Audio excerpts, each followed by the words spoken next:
மக்களுக்கு நல்லது பண்றதுக்கு அரசியலுக்கு வாங்கடா, கொள்ளை அடிக்கிறது கொலை பண்றதுக்கு அரசியலுக்கு.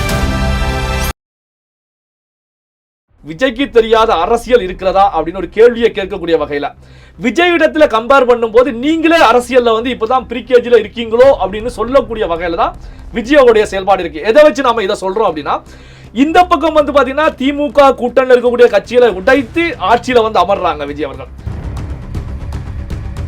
இன்னைக்கு பாத்தீங்கன்னா இவங்க தான் உடைஞ்சு வந்து தாவேகாவுக்கு ஆதரவு அப்படின்னு சொல்லி அனௌன்ஸ் பண்ணிட்டாங்க. அனௌன்ஸ் பண்ணிய பிறகுதான் முதல்வர் விஜய் அவர்களை பொறுத்த வரைக்கும் சி வி சண்முகம் அவருடைய வீட்டுக்கு போறாங்க. இதுல வந்து ஒரு விமர்சனம் முன்வைக்கலாம். என்ன அப்படின்னா வந்து அங்கிருந்த 4 முக்கியமான முன்னாள் அமைச்சர்களும் அந்த 30 எம்எல்ஏக்களுக்கு தலைமை தாங்கிக்கிட்டு இருக்கக்கூடிய இப்படியான சூழ்நிலையில தான் விஜய் வந்து ஒரு கேம் ஆடுறாங்க. அந்த கேம் தான் அதிமுகவை 2ஆக பிளக்கிறது. சி வி சண்முகம் வேலுமணி தலைமையில 30 எம்எல்ஏக்கள் வர்றாங்க. இந்த 30 எம்எல்ஏக்களை பொறுத்த வரைக்கும் தாவேகாவுக்கு ஆதரவு கொடுத்துட்டாங்க. இப்போ தமிழக வெற்றி கழகத்தை பொறுத்த வரைக்கும் இந்த 4 கட்சிகள், திமுக கூட்டணியில் தொடர்ந்த 4 கட்சிகள் பிகே போன்றவர்களை களத்தில் இறக்கியும் 155 156 தொகுதியில தான் கூட்டணி வெற்றி பெற்றது. விஜய் அவர்கள் தனிச்சு நின்று 108 தொகுதியில வெற்றி பெற்ற பிறகு அமைத்த கூட்டணி 159 160 நெருக்குகிறது. திமுகவை தாண்டி தான் அங்க ஆதரவு நிலை இருந்துகிட்டு இருக்கு. அப்போ வந்து பாத்தீங்கன்னா என்டிஏ அலைன்ஸையும் உடைச்சு காலி பண்ணக்கூடிய வேலையில விஜய் அவருடைய செயல்பாடு வேகமா போய்கிட்டு இருக்கு. அப்ப இந்த விஷயத்தை பொறுத்த வரைக்கும் டெல்லி பாஜகவை பொறுத்த வரைக்கும் தமிழ்நாட்டில் நாம கால் ஊண்டணும் அப்படின்னு எத்தனையோ வியூகங்களை அமைச்ச முடியல. நம்மளால அமைக்கப்பட்ட கூட்டணியையும் சிதைக்கக்கூடிய வேலையில விஜய் வேகம் எடுத்து செயல்பட்டுக்கிட்டு இருக்காங்க அப்படிங்கிறத கண்டிப்பாக டெல்லியில் இருக்கக்கூடிய பாஜக தலைவர்கள் மத்தியிலையும் ஒரு விதமான அதிர்வலை உருவாகி இருக்கு. பரவலாகவே விமர்சனங்கள் முன்வைக்கப்பட்டது. என்ன அங்க கூட்டணி இங்க உறவு, அங்கு ஒரு கால் இங்க ஒரு கால், சேத்துல ஒரு கால் ஆத்துல ஒரு கால் சகதியில ஒரு கால், இப்படி மாத்தி மாத்தி வச்சுக்கிட்டு இருக்கீங்களா? ஒரு தெளிவு இல்லையே.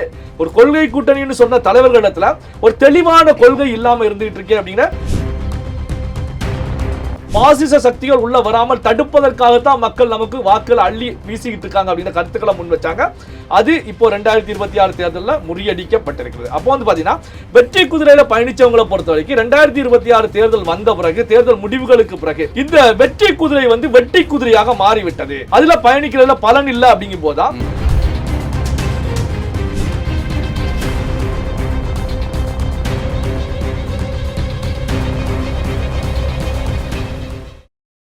ரியல் ஒன் உறவுகளே, நடுநிலையோடு பொறுப்புடன் செய்திகளை வழங்கி பல லட்சக்கணக்கான மக்களின் நம்பிக்கையை பெற்ற நமது சேனல் வளர்ச்சிக்கு உங்கள் ஆதரவு தேவை. இந்த ஊடக பயணம் தொடர்ந்து வலுப்பெற திரையில் தெரியும் QR கோட் ஸ்கேன் செய்தோ அல்லது டிஸ்கிரிப்ஷனில் உள்ள வங்கி விவரங்கள் மூலம் உங்களால் முடிந்த அளவு சப்போர்ட் செய்யுங்கள். உங்கள் ஒவ்வொரு ஆதரவும் நமது குரலை இன்னும் பல லட்சம் பேரிடம் கொண்டு செல்ல உதவும். ரியல் ஒன் நேயர்களுக்கு வணக்கம். இன்று நம்மளுடைய நேர்காணலுக்கு பத்திரிகையாளர் திரு நெல்லை சிவா அவர்கள் நினைச்சிருக்காங்க. சார் வணக்கம். வணக்கம் சார். தற்பொழுது விஜய் அவர்களுடைய அடுத்தடுத்த சந்திப்பு அப்படிங்கிறது ஃபர்ஸ்ட் வந்து IUML ஆஃபீஸுக்கு போனது, அதற்கப்புறம் திருமாவளவனுடைய விசிக் ஆஃபீஸ், அதற்கப்புறம் சி வி சண்முகத்தினுடைய வீடு.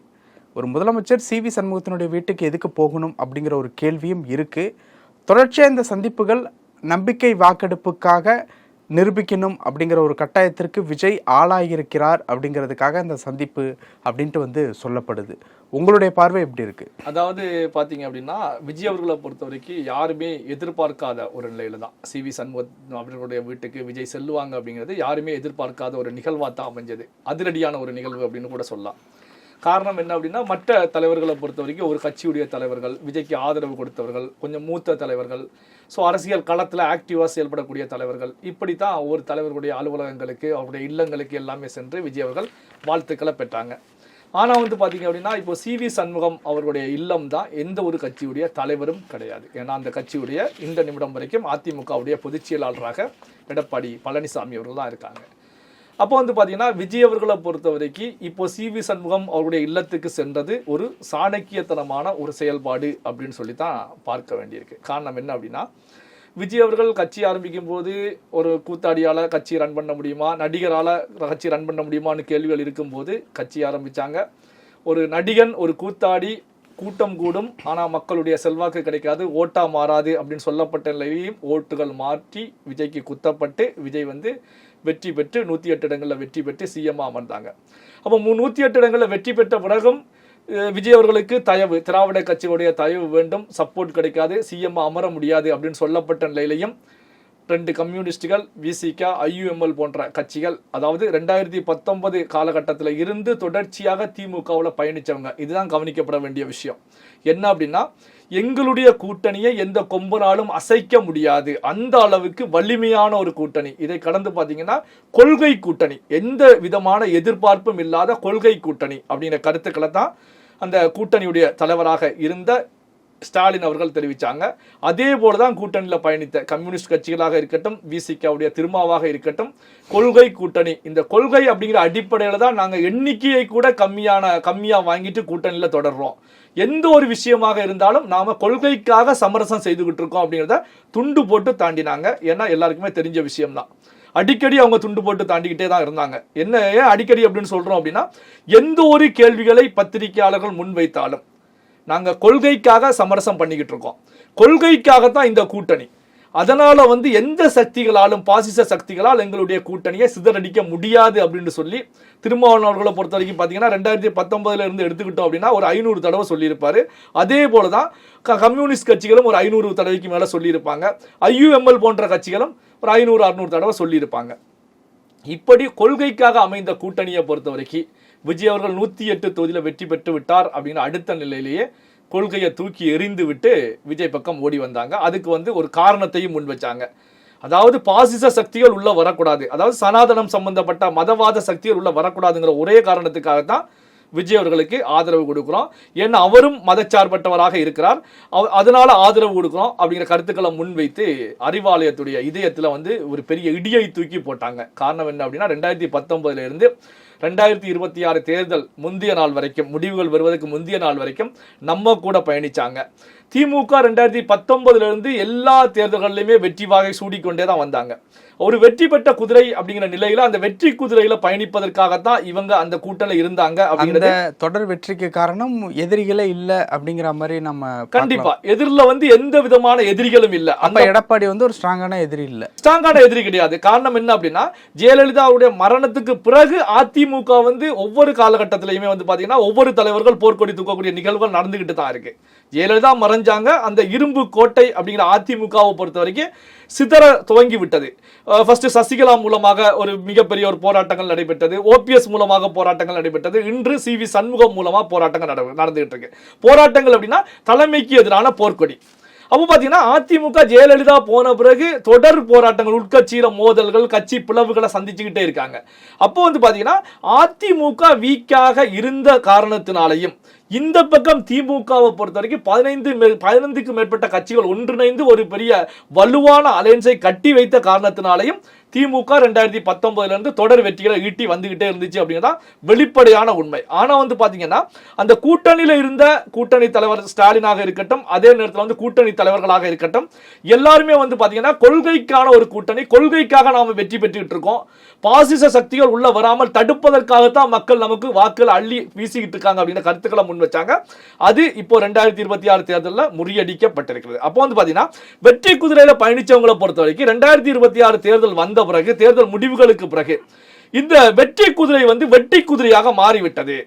அதுல பயணிக்கிறதுல பலன் இல்ல அப்படிங்கும் போதுதான் அப்போ இப்போ களத்துல யார் ஹீரோவா நிக்கிறாங்க அப்படின்னா, சினிமாவில ஹீரோவாக இருந்த விஜய் தான் ரியல் ஹீரோவாக இருந்த விஜய் ரியல் ஹீரோவாக மாறிவிட்டார்.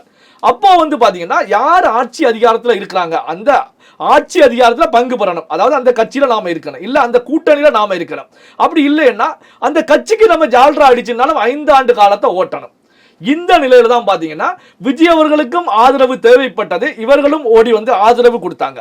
இதுல கவனிக்கப்பட வேண்டிய விஷயம் என்ன அப்படின்னா, இப்படி ஆதரவு கொடுத்தாலும் ஆனா பாத்தீங்கன்னா இது நீடிக்குமா அப்படிங்கிற ஒரு கேள்வி பெரிய கேள்வியா இருந்துகிட்டு இருந்தது. காரணம் என்ன அப்படின்னா, 2 கம்யூனிஸ்டுகள் திருமாவளவனை பொறுத்த வரைக்கும் நாங்க விஜய்க்கு ஆதரவு கொடுத்துட்டோம், அதே நேரத்தில் அறிவாலயத்தோடு எங்களுடைய உறவு தொடரும் அப்படிங்கிற கருத்துக்களை முன் வச்சாங்க. இது விமர்சனத்துக்குள்ளான ஒரு கருத்தா தான் பார்க்கப்பட்டது, பரவலாகவே விமர்சனங்கள் முன்வைக்கப்பட்டது. என்ன அங்க கூட்டணி, இங்க உறவு, அங்கு ஒரு கால் இங்க ஒரு கால், சேத்துல ஒரு கால் ஆத்துல ஒரு கால், சகதியில ஒரு கால், இப்படி மாத்தி மாத்தி வச்சுக்கிட்டு இருக்கீங்களா, ஒரு தெளிவு இல்லையே. ஒரு கொள்கை கூட்டணின்னு சொன்ன தலைவர்களிடத்துல ஒரு தெளிவான கொள்கை இல்லாம இருந்துகிட்டு இருக்கே அப்படிங்கிற விமர்சனங்கள் முன் வச்சாங்க. நீங்க ஒண்ணு அந்த பக்கம் இருங்க, இல்ல இந்த பக்கம் இருங்க, ரெண்டுக்கு நடுவுல நின்றுகிட்டு ஏன் 2ஆம் கட்ட நிலையில நீங்க இருக்கிறீங்க அப்படிங்கிற விமர்சனங்கள் முன்வைக்கப்பட்டது. இப்படியான சூழ்நிலையில் தான் இன்னைக்கு பாத்தீங்கன்னா விஜய் அவர்களை பொறுத்த வரைக்கும் CV சண்முகம் அவர்களுடைய இல்லத்துக்கு நேரடியாகவே சென்றிருக்காங்க. இது ஒரு விமர்சனத்துக்கு உண்டான ஒரு விஷயம். ஒரு விதத்துல வந்து விமர்சனத்துக்கு உள்ளான செயலாக இருந்தாலும் இன்னொரு விதத்துல வந்து விஜய் அவர்களுடைய சாணக்கியத்தனத்தை தான் நாம இங்க பார்க்கணும். ஏன்னா அரசியல் களத்தை பொறுத்த வரைக்கும் அரசியல் களத்துல யார் வெற்றி பெறாங்க அப்படிங்கிறது தான் பார்க்கப்படுமே தவிர எப்படி வெற்றி பெற்றார் அப்படிங்கிறது கவனிக்கப்படாது. வெற்றி பெற்ற பிறகு எப்படி வெற்றி பெற்றாங்க, அவங்க என்னென்னலாம் ஃபேஸ் பண்ணினாங்க, சப்போஸ் என்னென்ன சாணக்கியத்தனத்தை பயன்படுத்தினாங்க, கிரிமினல் தனங்கள் கூட வந்து பார்த்தீங்கன்னா சாணக்கியத்தனமாகத்தான் பேசப்படும் அரசியல் களத்தை பொறுத்த வரைக்கும். அப்போ வந்து பார்த்தீங்கன்னா விஜய் அவர்கள் வந்து சினிமாவில் உள்ளது போல இப்போ ஒரு செயல்பட்டுக்கிட்டு இருக்காங்க. அதாவது பார்த்தீங்கன்னா அரசியலே தெரியாது அப்படின்னு சொல்லப்பட்ட விஜய் அவர்களை பொறுத்த வரைக்கும் இன்னைக்கு நாம எடுத்துக்கிட்டோம் அப்படின்னா விஜய்க்கு தெரியாத அரசியல் இருக்கிறதா அப்படின்னு ஒரு கேள்வியை கேட்கக்கூடிய வகையில் விஜய் இடத்துல கம்பேர் பண்ணும்போது நீங்களே அரசியல்ல வந்து இப்பதான் ப்ரீகேஜில இருக்கீங்களோ அப்படின்னு சொல்லக்கூடிய வகையில தான் விஜயோடைய செயல்பாடு இருக்கு. எதை வச்சு நாம இதை சொல்றோம் அப்படின்னா இந்த பக்கம் வந்து பாத்தீங்கன்னா திமுக கூட்டணியில் இருக்கக்கூடிய கட்சிகளை உடைத்து ஆட்சியில வந்து அமர்றாங்க விஜய் அவர்கள். ஆட்சியில் அமர்ந்த பிறகு இவங்க எந்த நிமிஷத்துல வேணாலும் நமக்கு செக் வைப்பாங்க. காரணம் என்ன அப்படின்னா கையில ஈட்டியோடு தான் நின்றுகிட்டு இருக்காங்க, நாம அசந்தா நம்மளை காலி பண்ணிடுவாங்க அப்படிங்கிறத புரிஞ்சுக்கிட்ட விஜய் அவர்களை பொறுத்த வரைக்கும் அந்த பக்கம் அதிமுக பக்கத்துல மிகப்பெரிய ஒரு கேம் அண்டர் கிரவுண்ட்ல ஆடுறாங்க. அந்த கேம் வந்து பாத்தீங்கன்னா மிகப்பெரிய வெற்றியை கொடுக்கிறது. அதிமுக 2ஆக பிளவுபடுகிறது. இப்போ வந்து பாத்தீங்கன்னா அதிமுகவை பொறுத்த வரைக்கும் எடப்பாடியார் பக்கம் 17 எம்எல்ஏக்கள் தான் இருக்காங்க. இந்த பக்கம் CV சண்முகம் சைடை பொறுத்த வரைக்கும் 30 எம்எல்ஏக்கள் இருக்காங்க. இதுல கவனிக்கப்பட வேண்டிய விஷயம் என்ன அப்படின்னா இப்போ விஜய் அவர்கள் மீட் பண்ணி பேசி இருக்கக்கூடிய அதிமுகவுடைய SP வேலுமணி, CV சண்முகம், 2 விஜயபாஸ்கர், அதாவது கரூர் புதுக்கோட்டை விஜயபாஸ்கர், இவங்களை பொறுத்த வரைக்கும் பாத்தீங்கன்னா கடந்த காலத்துல எடப்பாடியாரோட பயணிக்கும் போது இவங்க வந்து பாஜகவுடைய முகமாக பார்க்கப்பட்டவர்கள். குறிப்பாக SP வேலுமணி வந்து பாஜகவுடைய கண்ட்ரோல்ல இருந்தா செயல்பட்டுக்கிட்டு இருக்கிறார் அப்படிங்கிறது வெளிப்படையாகவே பார்க்கக்கூடியதா தான் இருந்துச்சு. எடப்பாடி பழனிசாமி அவர்கள் டெல்லிக்கு செல்ல வேண்டிய சூழல் ஏற்படும் போது எல்லாமே எடப்பாடி பழனிசாமிக்காக SP வேலுமணி தான் அங்க டெல்லியில போய் மீட் பண்ணி பேசுறாங்க. டெல்லி லாபியை SP வேலுமணி கவனிச்சுக்கிட்டாங்க அப்படின்னு கூட சொல்லலாம். அதாவது பாஜகவுடைய இன்ஸ்ட்ரக்ஷன் SP வேலுமணி மூலமாகத்தான் அங்க செயல்பாட்டு கொண்டு வரக்கூடிய நிலை இருந்துச்சு. இன்னைக்கு பாத்தீங்கன்னா இவங்க தான் உடஞ்சு வந்து தாவேகாவுக்கு ஆதரவு அப்படின்னு சொல்லி அனௌன்ஸ் பண்ணிட்டாங்க. அனௌன்ஸ் பண்ணிய பிறகுதான் முதல்வர் விஜய் அவர்களை பொறுத்த வரைக்கும் CV சண்முகம் அவருடைய வீட்டுக்கு போறாங்க. இதுல வந்து ஒரு விமர்சனம் முன்வைக்கலாம். என்ன அப்படின்னா வந்து அங்கிருந்த 4 முக்கியமான முன்னாள் அமைச்சர்களும் அந்த 30 எம்எல்ஏக்களுக்கு தலைமை தாங்கிக்கிட்டு இருக்கக்கூடிய SP வேலுமணி, CV சண்முகம், புதுக்கோட்டை கரூர் விஜயபாஸ்கர்கள், இவங்க 4 பேரை பொறுத்த வரைக்கும் ஊழல் வழக்குகள்ல இருக்கக்கூடியவங்க. வழக்குகள் தொடர்ச்சியாக இருந்துகிட்டே இருக்கு. குறிப்பாக விஜயபாஸ்கர் மீது குட்கா வழக்கு கூட இருந்துட்டு இருக்கு. முதல்வர் விஜய் அவர்களை பொறுத்த வரைக்கும் இந்த போதைப் பொருள் ஒழிக்கக்கூடியதுல முதல்வராக வந்த உடனே வேகம் எடுத்து செயல்பட்டு இருக்காங்க. அது போன்ற வழக்கு அங்க இருக்கு. ஆனா அப்படி இருந்தாலும் அதே நேரத்தில் கவனிக்கப்பட வேண்டிய விஷயம் என்ன அப்படின்னா அரசியல் களத்துல விஜய் அவர்கள் முதல்வராக பதவியேற்று 48 மணி நேரம் கூட இன்னும் நிறைவடையல. இந்த இடைப்பட்ட காலத்துல வந்து பாத்தீங்கன்னா விஜய் அவர்களுடைய செயல்பாடு எப்படி இருக்கு? அப்போ பாத்தீங்கன்னா ஒரு வேகமான செயல்பாடு களத்துல இருக்கு. விஜய் அவர்கள் வந்து எது போன்ற செயல்கள்ல செயல்பட்டாங்க. முதல் கையெழுத்தே 3 கையெழுத்துமே ஒரு முக்கியமான கையெழுத்தா பார்க்கப்படுது. அதன் பிறகு வந்து பாத்தீங்கன்னா இப்போ குடிநீர் தட்டுப்பாடு சம்பந்தப்பட்ட விஷயங்களுக்கு அதிகாரிகளோட கூப்பிட்டு மீட்டிங் போட்டிருக்காங்க. வேகம் எடுத்து செயல்பட்டு இருக்காங்க. அப்போ வந்து பாத்தீங்கன்னா விஜய் அவர்களுடைய ஆட்சி தொடரணும், தொடர்ந்து பயணிக்கணும் அப்படின்னா இவர்கள் காலை வாரி விட்டாலும் ஆதரவு வேண்டும், மெஜாரிட்டியா ப்ரூவ் பண்ணணும். அப்ப இந்த பக்கம் இருக்கக்கூடியது வந்து பாத்தீங்கன்னா ஒரு 8 எம்எல்ஏக்கள் தான் இருக்காங்க. 2 கம்யூனிஸ்டுகள், IUML, VCK. இந்த 8 பேருமே வந்து திமுக கூட தொடர்ச்சியாக பயணிச்சவங்க. இன்னமும் திமுக கூட உறவை தொடர்ந்துகிட்டே தான் இருக்காங்க. அதாவது வந்து பாத்தீங்கன்னா திமுக எது போன்ற நிலைகள்ல குரலை எழுப்புகிறதோ, தாவேகாவுக்கு எதிராக குரலை எழுப்புகிறதோ அதே நிலையில இவங்களும் எழுப்பிக்கிட்டு இருக்காங்க. அந்த தமிழ்தாய் பாடல் விவகாரத்துக்கு கூட வந்து பாத்தீங்கன்னா திமுக சொன்ன வரிகளை தான் இந்த 4 கட்சிகளுமே உச்சரித்தாங்க தாவேகாவுக்கு எதிராக. அப்போ வந்து பாத்தீங்கன்னா விஜய் அவர்களை பொறுத்த வரைக்கும் நாம செய்யக்கூடிய செயல்கள் கரெக்டான விதத்துல போனாலும் சில நேரங்களில் சில தவறுகள் நடந்தாலும் இவங்க நமக்கு எதிராக நிற்கக்கூடிய கட்சியா தான் இருந்துட்டு இருக்காங்க. தவறுகளை சுட்டி காட்டக்கூடிய கட்சியாக இல்லாமல் அதை வந்து திமுகவுக்கு சாதகமாக பயன்படுத்தக்கூடிய வகையில் அவங்க செயல்பாடு இருக்கு. இப்படியான சூழ்நிலையில் தான் விஜய் வந்து ஒரு கேம் ஆடுறாங்க. அந்த கேம் தான் அதிமுகவை 2ஆக பிளக்கிறது. CV சண்முகம், வேலுமணி தலைமையில 30 எம்எல்ஏக்கள் வர்றாங்க. இந்த 30 எம்எல்ஏக்களை பொறுத்த வரைக்கும் தாவேகாவுக்கு ஆதரவு கொடுத்துட்டாங்க. இப்போ தமிழக வெற்றி கழகத்தை பொறுத்த வரைக்கும் இந்த 4 கட்சிகள், திமுக கூட்டணியில் தொடர்ந்த 4 கட்சிகள் சட்டமன்றத்தில் காலை வாரி விட்டாலும் 108 + 30 மட்டுமாட்டா இன்னொன்னு அடிஷனல் ஆட் ஆயிருக்கு. என்ன அப்படின்னா வந்து அமமுக ஒரே ஒரு எம்எல்ஏ தான், அவரையும் வந்து டிடிவி தினகரன் கட்சியில இருந்து தூக்கிட்டாங்க. காரணம் என்ன அப்படின்னா சட்டமன்றத்திலேயே விஜய்க்கு ஆதரவு தெரிவிச்சுட்டாங்க. அப்ப 108 + 31 149 தொகுதிகள் வரைக்கும் இப்போ தாவேகா கையில இருக்கிறது. அதாவது 149 சட்டமன்ற உறுப்பினர்கள் தாவேகா கையில இருக்கிறது. இந்த நிமிடம் மெஜாரிட்டி ப்ரூஃப் பண்ணணும் அப்படின்னாலும் 149 எம்எல்ஏக்கள் ஆதரவு இருக்கிறதுனால தாவேகாவை ஆட்டவோ அசைக்கவோ யாராலும் முடியாது. 5 வருடத்துக்கு பிரச்சனை இல்லை அப்படிங்கிற சூழல் உருவாக்கப்பட்டு விட்டது. என்ன காரணம் அப்படின்னா இவங்களை நம்பி போனோம் அப்படின்னா 5 ஆண்டுகள் தொடர்வது கேள்விக்குறி. இப்ப இவங்க இந்த சைடு வந்துட்டாங்கன்னா இவங்க வந்து தாவேகால தொடர்ச்சியாக பயணிப்பாங்க. என்ன கட்சி உடைச்சிட்டே வெளியே வந்துட்டாங்க. சோ பயணிப்பாங்க. 5 ஆண்டுகள் எந்த விதமான பிரச்சனையும் கிடையாது.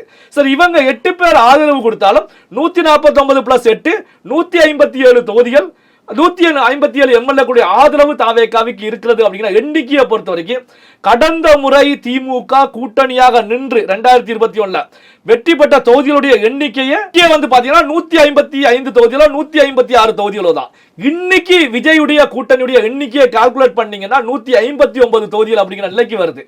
அப்ப 2021 திமுக 15 கட்சிகளை கூட்டணி சேர்த்து வீக்காக இருக்கக்கூடிய அதிமுகவுக்கு எதிராக பல அணிகளாக உடைந்து கிடந்த அதிமுகவுக்கு எதிராக களத்துல நின்று அவ்வளவு போராடியும் PK போன்றவர்களை களத்தில் இறக்கியும் 155 156 தொகுதியில தான் கூட்டணி வெற்றி பெற்றது. விஜய் அவர்கள் தனிச்சு நின்று 108 தொகுதியில வெற்றி பெற்ற பிறகு அமைத்த கூட்டணி 159 160 நெருக்குகிறது. திமுகவை தாண்டி தான் அங்க ஆதரவு நிலை இருந்துகிட்டு இருக்கு. அப்போ வந்து பாத்தீங்கன்னா விஜய் அவருடைய செயல்பாடு தான் நாம இங்க பார்க்கணும்.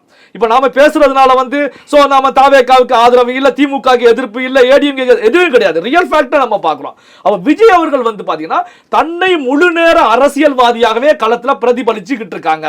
இந்த முழு நேர அரசியல்வாதியாக விஜய் செய்யக்கூடிய செயல்பாடுகளை பொறுத்த வரைக்கும் பாத்தீங்கன்னா இந்த விவகாரம் டெல்லியிலையும் ஒரு விதமான அதிர்வலையை உருவாக்கி இருக்கு. காரணம் என்ன அப்படின்னா நேஷனல் பார்ட்டி யாருக்கு இடையில மோதல், பாஜக காங்கிரஸ் இல்லாத ஒரு நிலையை இந்தியா முழுவதும் உருவாக்குவோம் அப்படிங்கிறதா பாஜகவுடைய பிரதான கொள்கை. இப்போ தமிழ்நாட்டை எடுத்துக்கிட்டீங்க அப்படின்னா திமுக கூட்டணியில இருந்த காங்கிரஸ் வந்து தாவேகா பக்கம் கொண்டு வரப்பட்டாச்சு. அப்போ வந்து பாத்தீங்கன்னா திமுகவுக்கும் பெரிய அடி விஜய் சைடால கொடுக்கப்பட்டிருக்கு. ரெண்டாவது பாத்தீங்க அப்படின்னா இந்தியாவில் தொடர்ச்சியாக 3 முறை வெற்றி பெற்று ஆட்சி அரியணையில் இருக்கக்கூடிய பாஜகவுடைய தமிழக கூட்டணி என்டிஏ அலையன்ஸ் கேள்விக்குறியான நிலையில இப்போ இருந்துகிட்டு இருக்கு. ஏன்னா என்டிஏ அலையன்ஸ்ல இருந்த அமமுக கட்சியில இருந்த ஒன்னே கண்ணே கண்ணுன்னு சொல்லக்கூடிய அந்த ஒரு எம்எல்ஏவும் விஜய் பக்கம் ஓடி வந்துட்டாங்க. இப்போ வந்து பாத்தீங்கன்னா அந்த கூட்டணியில இருந்த 30 எம்எல்ஏக்கள் அதிமுக எம்எல்ஏக்களும் தாவேகா பக்கம் ஓடி வந்துட்டாங்க. இப்போ வந்து பாத்தீங்கன்னா அதிமுக கூட்டணியே எத்தனை தொகுதியில வெற்றி பெற்றது அப்படின்னா 153 தொகுதியில வெற்றி பெற்றிருந்தாங்க. இப்ப 153 தொகுதியில இங்க 30 அங்க 1 இப்ப 22 எம்எல்ஏக்கள் தான் என்டிஏ அலையன்ஸுக்கு தமிழ்நாட்டில் இருக்காங்க. அப்போ என்டிஏ அலையன்ஸையும் உடைச்சு காலி பண்ணக்கூடிய வேலையில விஜய் அவருடைய செயல்பாடு வேகமா போய்கிட்டு இருக்கு. அப்ப இந்த விஷயத்தை பொறுத்த வரைக்கும் டெல்லி பாஜகவை பொறுத்த வரைக்கும் தமிழ்நாட்டில் நாம கால் ஊண்டணும் அப்படின்னு எத்தனையோ வியூகங்கள் அமைச்ச முடியல. நம்மளால அமைக்கப்பட்ட கூட்டணியையும் சிதைக்கக்கூடிய வேலையில விஜய் வேகம் எடுத்து செயல்பட்டுக்கிட்டு இருக்காங்க அப்படிங்கிறத கண்டிப்பாக டெல்லியில் இருக்கக்கூடிய பாஜக தலைவர்கள் மத்தியிலையும் ஒரு விதமான அதிர்வலை உருவாகி இருக்கு. அதனால்தான் நம்ம என்ன சொல்றோம் அப்படின்னா விஜய் அவர்களை பொறுத்த வரைக்கும் கட்சி ஆரம்பித்து 831 நாட்களுக்குள்ளாரவே பாத்தீங்கன்னா அவருடைய அரசியல் செயல்பாடை பொறுத்த வரைக்கும் 50 ஆண்டுகளுக்கான அரசியல் அனுபவம் கொண்ட ஒரு சாணக்கியத்தனமான செயல்பாடு ரிஃப்ளெக்ட் ஆகிறத நம்மளால கவனிக்க முடியுது. காரணம் என்ன அப்படின்னா இப்போ திமுகவை பொறுத்த வரைக்கும் திமுகவும் விஜய் ஆப்போசிட்ல தோல்வியை சந்திக்கிறாங்க. பல நிலைகள தோல்வி, தேர்தல் தோல்வி ஒரு பக்கம் இருந்தாலும் கூட்டணி தோல்வி ஒரு பக்கம் ஏற்பட்டிருக்கு. அதிமுகவை பொறுத்த வரைக்கும் தேர்தல் தோல்வி ஒரு பக்கம் இருந்தாலும் கட்சியை கட்டுக்கோப்பாக கொண்டு செல்வது, கட்சியை வந்து எந்த இடத்திலையும் சிதறாமல் பார்க்கக்கூடிய வேலையில அதிமுகவும் தாவேகா முன்னாடி விஜய் முன்னாடி சிதறி சின்னா பின்னம் ஆகியிருக்கு. அப்போ களத்துல இப்போ மிகப்பெரிய அரசியல்வாதி யார், மிகப்பெரிய அளவுல சாணக்கியத்தனத்தோடு செயல்பட்டு இருக்கக்கூடிய அரசியல் தலைவர் யார் அப்படிங்கிற கேள்வி, இந்த கேள்விக்கு நீங்க தான் பதில் சொல்லணும். அதாவது நீங்க அப்படின்னா மக்களே பதில் சொல்லலாம். என்ன காரணம் அப்படின்னா நாம சொல்றதை விட மக்கள் பதில் சொல்லலாம். அதனால கமெண்ட்ஸ் மூலமா நீங்களே பதில் சொல்லுங்க. பல விஷயங்கள் பேசியிருக்கோம். நன்றி சார். நன்றி. உங்கள் பிசினஸ் இன்னும் அதிக மக்களை சென்றடைய வேண்டுமா? இன்றைய டிஜிட்டல் உலகில் சரியான ப்ரமோஷன் தான் வெற்றியின் முதல் படி. தமிழகம் முழுவதும் பல லட்சக்கணக்கான பார்வையாளர்களை தினமும் சென்றடையும் ரியல் ஒன் யூடியூப் சேனல்களில் உங்கள் பிசினஸ் இனி எல்லோரும் அறியட்டும். குறைந்த செலவில் அதிக ரீச். உங்கள் பிராண்டுக்கு நம்பிக்கையும் வளர்ச்சியும் சேர்க்க இன்றைய எங்களை தொடர்பு கொள்ளுங்கள். 928 00 8714